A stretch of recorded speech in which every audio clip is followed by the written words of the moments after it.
ইল্লা লিয়াবুদুল্লাহ উবুদুল্লাহ। সমস্ত নবী এই কথা বলছে যে ইবাদত শুধু আল্লাহকেই করো, আল্লাহরই ইবাদত করো, আল্লাহরই ইবাদত। তাহলে ইবাদত আল্লাহর ভিন্ন অন্য কারো করা যাবে না, এটা সমস্ত নবীর কথা ছিল, বুঝছেন না? এই ব্যাপারে কোনো কি নাই, দ্বিমত দ্বিমত। এজন্য পৃথিবীর কোন নবীর আমলে সেজদা আল্লাহ ভিন্ন অন্য কারোর জন্য করার অনুমতি নাই, ইবাদত করার অনুমতি অন্যের জন্য নাই।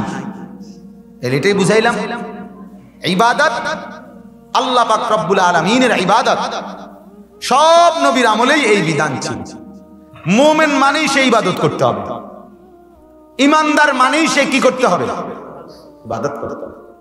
ইয়া কওমি ইবুদুল্লাহ মা লাকুম মিন ইলাহিন গায়রুহু, এই কথাইটা সব নবী বলছে।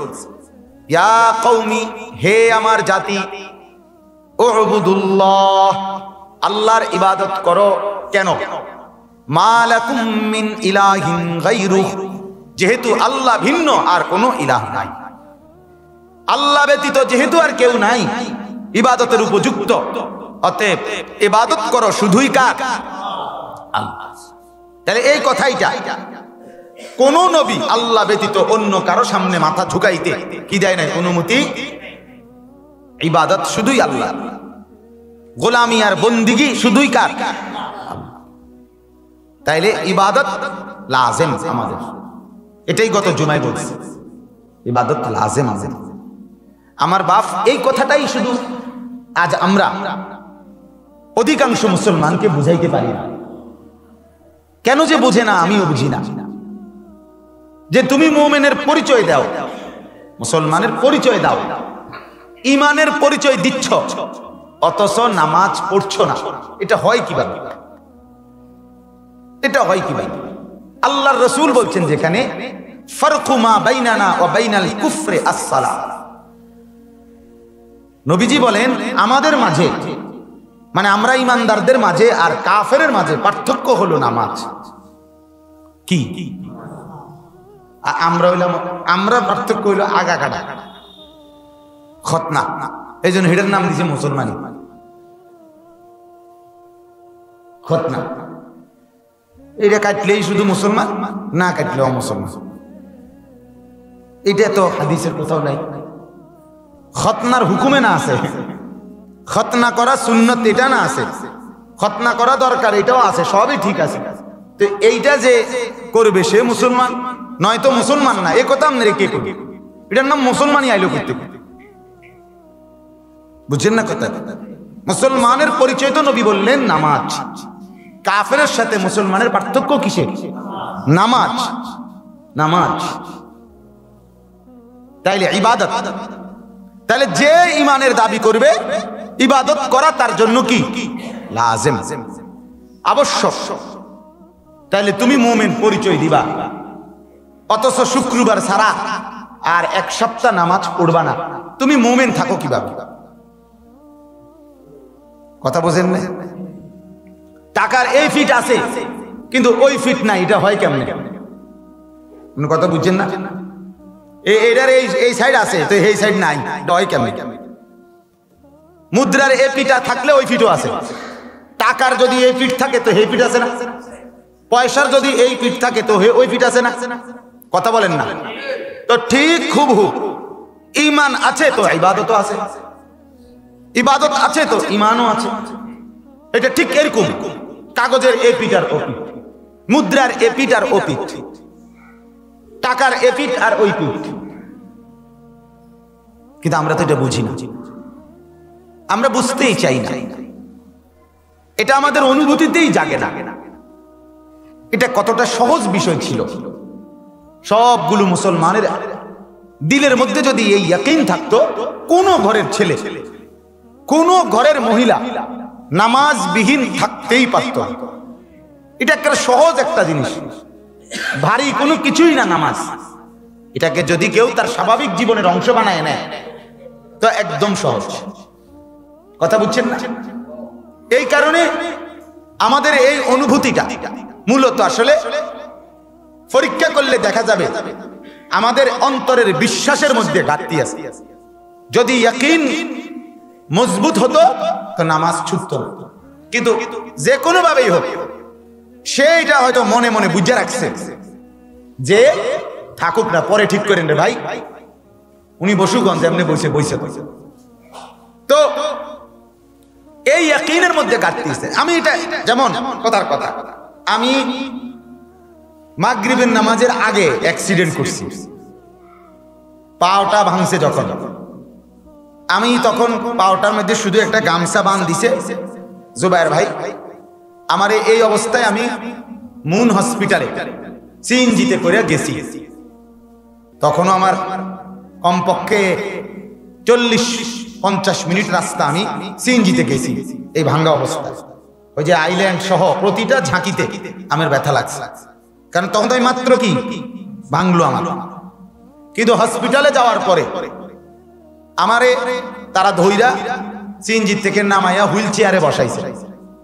হুইল চেয়ারে বসাইয়া মাত্র এই হসপিটালের ভিতরে ঢুকাইছে। তখন আমার এক্সরেও করে নাই, ডাক্তারও দেখাই নাই না, আমি আগে এই অবস্থায় আমার হুঁশ আছে পুরা। তা আমি এখানে বসেই শুধু চেয়ার ঘুরাইয়া এখানে বসাই, আমার ওযু ছিল, আমি মাগরিবের নামাজ পড়ে ফেলছি। কিন্তু তখনও আমার এক্সরেও করাই নাই, ডাক্তারও দেখাই নাই। তাহলে তো তখন আমার পায়ে ব্যথা হচ্ছিল কিনা, কথা বলেন না কেন, কষ্ট লাগতেছিল কিনা, কারণ মাত্র ভাঙছে। স্বাভাবিক, এটা তো 2 মাস পরের কথা না, তখন ভাঙছে। কিন্তু আমি তো এটা বুঝি, আমার তো এটা দিলের ইয়াকিন, ভাঙ্গা থাকুক আর না থাকুক যাই হোক পরে হইব, আমার মাগরিবের নামাজ তো আমাকে পড়তেই হবে। পড়তে হবে কিনা বলেন?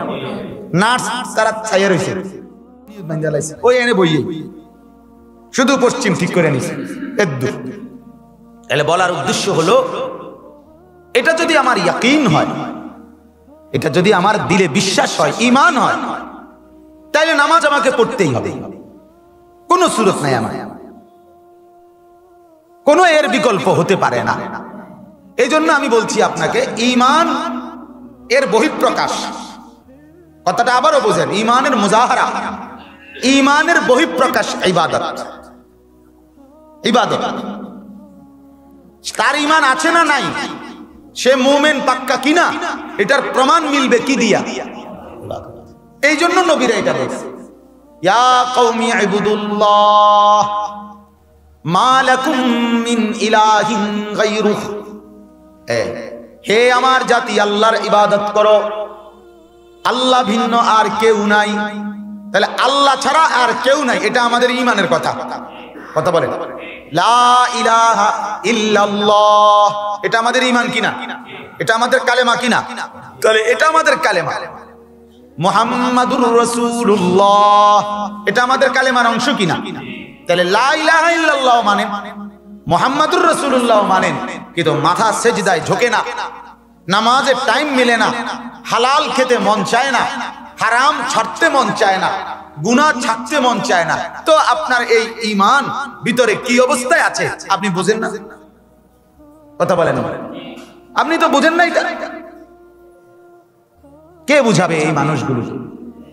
আমার হাজারো নওজোয়ান ভাইকে কে বুঝাবে বলে? হাজারো মা বোনকে কে বুঝাবে? প্রতিদিন প্রতিদিন তার দুনিয়ার সকল কাজ স্বাভাবিক, কিন্তু নামাজ তার জন্য কষ্টকর। এ কেমন কথা? এক মহিলা প্রতিদিনই রান্না বান্নার কাজ করে, প্রতিদিনই ঘর ঝাড়ুর কাজ করে, এটা যেমন তার কমন ডিউটি, নামাজও তো তার কমন ডিউটি।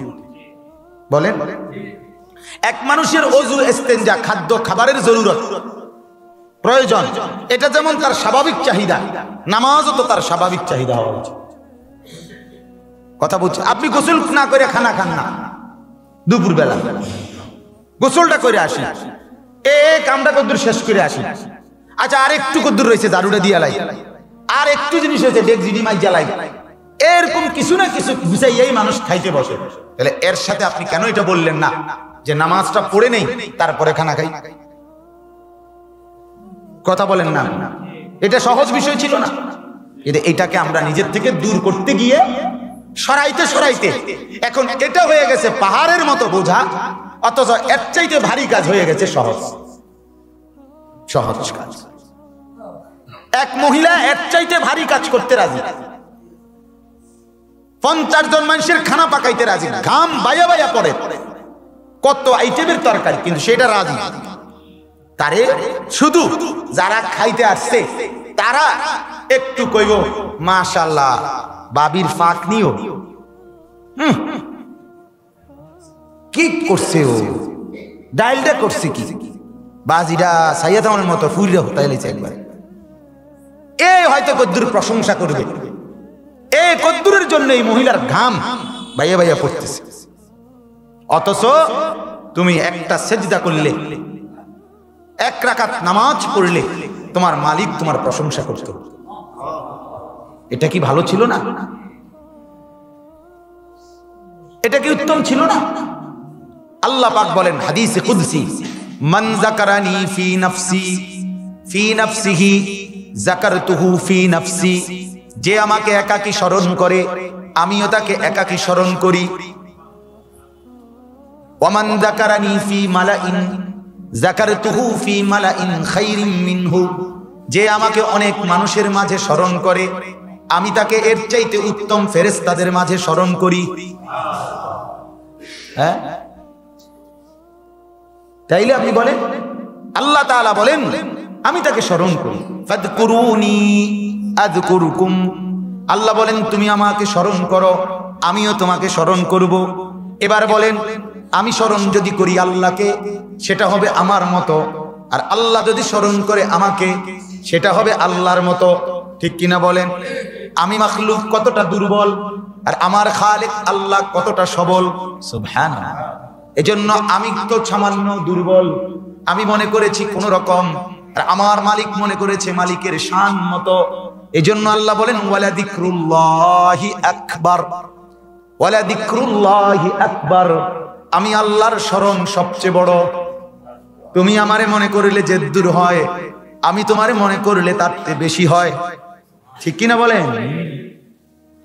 এজন্য তুমি রুকু করলে আমি তাকিয়ে থাকি, তুমি সেজদা করলে আমি তাকিয়ে থাকি, তুমি সূরা পড়লে আমি তাকিয়ে থাকি, শুনতে থাকি, আমি মাওলা জবাব দিতে থাকি। হাদিসের মধ্যে আছে আল্লাহর নবী বলেন বান্দা যখন নামাজে দাঁড়িয়ে বলে আলহামদুলিল্লাহি রাব্বিল আলামিন, আল্লাহ সাথে সাথে জবাব দেয় হামিদানি আবদি। শোনো ফেরেশতারা, আমার বান্দা ওই দেখো আমার প্রশংসা করছে। এবার বান্দা বলে আর রহমানির রহিম, আল্লাহ বলে শোনো শোনো আসনা আলাইয়া আবদি, আমার বান্দা আমার গুণকীর্তন করছে। আবারও, আগেও কইলো এখনো। এবার বান্দা বলে মালিকি ইয়াউমিদ্দিন, আল্লাহ বলে শোনো মাজ্জাদানি আবিদি, আমার বান্দা আমার মর্যাদা উঁচু করেছে। এইভাবে জবাব, প্রতি শব্দে শব্দে, প্রতি শব্দে শব্দে, প্রতিটা আয়াতে আয়াতে আল্লাহ তাআলা কি করে জবাব জবাব জবাব। হাদিস আমার কাছে কিতাব আছে, আল্লাহ তাআলার বান্দা যখন বলে আল্লাহু আকবার, আল্লাহ বলেন হ্যাঁ আনা আকবার, হ্যাঁ বান্দা ঠিক বলছো, আমি বড়, আমি বড়। বান্দা যখন বলে সুবহানাল্লাহ, আল্লাহ আপনার তাসবিহ, আল্লাহ বলেন হ্যাঁ আমি এর উপযুক্ত। বান্দা যখন বলে আলহামদুলিল্লাহ, আল্লাহ আপনার প্রশংসা, আল্লাহ বলেন হ্যাঁ প্রশংসা তো আমারই করে, অন্য কারো হয় কিভাবে? পৃথিবীর কোন সিফাত তো কারো না, সব তো আমার। কথা বলেন না কেন? সে সুন্দর, মালিকের দেওয়া। সে বুদ্ধিমান, মালিকের দেওয়া। তার অনেক প্রখর মেধা, আল্লাহর দেওয়া। খুব দ্রুত দৌড়াইতে পারে, আল্লাহর দেওয়া। খুব সুন্দর হাসতে পারে, আল্লাহর দেওয়া। চোখের চাহনি বড়ই সুন্দর, আল্লাহর দেওয়া। কানের শুনতে পারে খুব, তো আল্লাহর দেওয়া। লিখতে পারে খুব, তো আল্লাহর দেওয়া। তো কোনটা তোমার? কথা বলেন না, তোমার কি? তাইলে সমস্ত প্রশংসা কার? এজন্য বাপ ইবাদত, এ ঘুরে ফিরে বারবার বলতেছি এই কথাটা।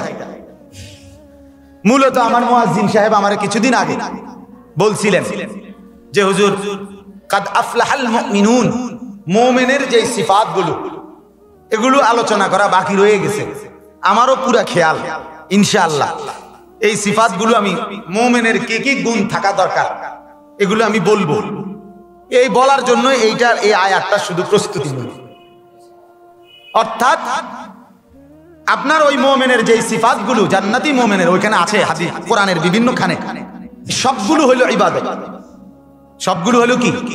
নামাজ ইবাদত, যাকাত ইবাদত, বেহুদা কাজ না করা এটাও ইবাদত, লজ্জাস্থানের হেফাজত করা এটাও ইবাদত, ওয়াদা রক্ষা করা এটাও ইবাদত, আমানত সংরক্ষণ করা এটাও ইবাদত, যথাসময়ে নামাজ পড়া এটাও ইবাদত, নম্রতার সাথে কথা বলা এটাও ইবাদত, পরিচিত অপরিচিত সবাইকে সালাম দেওয়া এটাও ইবাদত, তাহাজ্জুদের নামাজ জেগে রাত্রিবেলায় পড়া এটাও ইবাদত, কাউর জিনা আর ব্যভিচার থেকে বিরত থাকা এটাও ইবাদত, আত্মীয় স্বজনের খোঁজ খবর রাখা এটাও ইবাদত। তাইলে সবই কি? তো তাইলে এই কারণেই বলতেছি আগে আপনার কলিজার ভিতরে এই কথাটা যাতে আসে ইবাদত, এটা আমার জীবনের জন্য লাজেম। এটা মুদ্রার এপিট আর ওপিট, এটা টাকার এপিট আর ওপিট, এটা কাগজের এই ফিট আর ওই ফিট।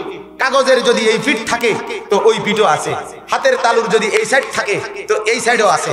কাজে ঈমান যার আছে ইবাদতও তার আছে, ইবাদত যার আছে ঈমানও তার আছে, বুঝাই যায়। এটা দুইটাকে আলাদা করে নিজে মুমিন থাকে কেমনে? নামাজের কোনো ধার ধারে না, সেই ঈমানদার থাকে কেমনে? ইবাদতের ধার ধারে না, হালাল খাওয়ার ধার ধারে না। আরে মুমিনের তো গুনাহ হয়ে যায়, মুমিন গুনাহ করে না। কথা বলেন না, বুঝিনি আমার কথা? মুমিনের নামাজ ছুটে যায় কিন্তু মুমিন নামাজ ছাড়ে না। হঠাৎ করে কি হয়ে যায়? ছুটে যায়। অ্যাক্সিডেন্টলি কোনো কারণে কি হয়ে যায়? ছুটে যায়। এটা হইতে পারে। তো আল্লাহ তাআলা এই জন্য তো তওবার সুযোগ রাখছে। কিন্তু মুমিন নামাজ ছেড়ে দেয় কেমন? মুমিন নামাজ ছেড়ে দেয় কেমন? মুমিন হালাল খাওয়া ছেড়ে দেয় কেমন?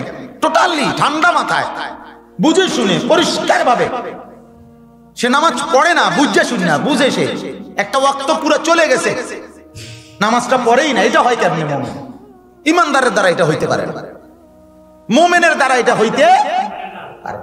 কথাটা বুঝিয়ে দিই, মুমিনের গুনাহ হয়ে যায়, মুমিন গুনাহ করে না। ইচ্ছা করে ঠান্ডা মাথায় গুনাহ করে। আমরা ইচ্ছা করে ঠান্ডা মাথায় গুনাহ করি, আমরা সুদ বুঝে করি, আমরা নর্তকীর নাচ বুঝেই দেখি, আমরা গান সিনেমার নাটক টেলিভিশন বুঝে শুনেই দেখি, বুঝে শুনেই দেখি। আহা আফসোস, আমাদের আফসোস ছাড়া কিছু না। এই জন্য বাপ ওই যে বললাম, ওই যে ভাই এই যে স্ট্যান্ডে ভিডিও করে বয়ান উঠায়, আগে আমি বাধা দিতাম, এখন দেই না। কেন?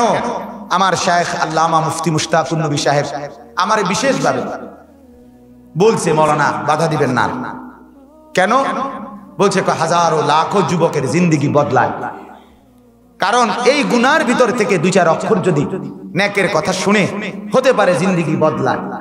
তো আলহামদুলিল্লাহ এর কিছুটা রেজাল্ট, কিছুটা ফলাফল বিভিন্ন দূর দূরান্তের কিছু মানুষের মধ্যে শুনছি, দেখছি।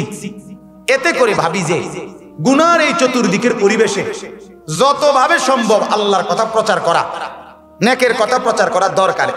এই নিয়তে আল্লাহ যেন, নিয়ত যদি ঠিক থাকে তো বরকত হবে, আর নিয়ত যদি হয় প্রদর্শনী তো বললে ওয়ালারও লাভ হবে না, যে রেকর্ড করে তারও লাভ হবে না, যে প্রচার করে তারও লাভ হবে না। কথার কথা। এই কারণে আমার বলার উদ্দেশ্য হইল, আজ লাখ লাখ মানুষ পরিকল্পিতভাবে ইচ্ছা করে ইবাদত ছেড়ে দিচ্ছে, অথচ মুমিন দাবি করছে। আপনি জিগাইলে নিজেকে কাফের নি পরিচয় দিবে, কথা কয় না। জিজ্ঞাসা করলে এক ওয়াক্ত নামাজ পড়ে না, তারে জিগার নাম নেই তুমি কোন ধর্মের, কইব হে হিন্দু কইব। বলেন না কেন? হে হিন্দু কইব, কি কইব? তো তুই কি হুয়াদের মুসলমান? এই তুই কি জাতের মুসলমান? কি রে তুই কি ধরনের মুসলমান? হযরত ওমর রাদিয়াল্লাহু তাআলা আনহু ইহুদি আর মুনাফিক বলে যে মুখে মুসলমান পরিচয় দেয়, অন্তরে মুসলমান লালন করে না। দুইজনের কার্যার সমাধানে আল্লাহ রাসূল ইহুদির পক্ষে রায় দিয়েছে। ওমরের কাছে আবার আসছে ওই মুনাফিক ইয়াহুদিদের নিয়ে। তো কি বলছে যে নবীজি, ওমর রাদিয়াল্লাহু তাআলা আনহু বিচারের কথাটা শুনে বলছে আর কেউ রায় দিছেনি? বলছে হ্যাঁ, আল্লাহর রাসূল রায় দিছে। কি বলছে? কয় যে ইয়াহুদির পক্ষে এই জমিটার ব্যাপারে রায় দিছে। কত তো এরপরে আবার আপনার কাছে আসছি। ওই মুনাফিকটা বলতে যে মুখে কালেমা পড়ে। হযরত ওমর বলছে দাঁড়াও, ভেতর থেকে তরবারি আইনা এই মুখে যে কালেমা পড়তো ওই বেটা তো মুখেও পড়তো না। মিয়া কথা বুঝেন নাই আপনি? ইহুদি তো মুখেও কি পড়ে না, এই বেটা তো মুখে কালেমা পড়তো।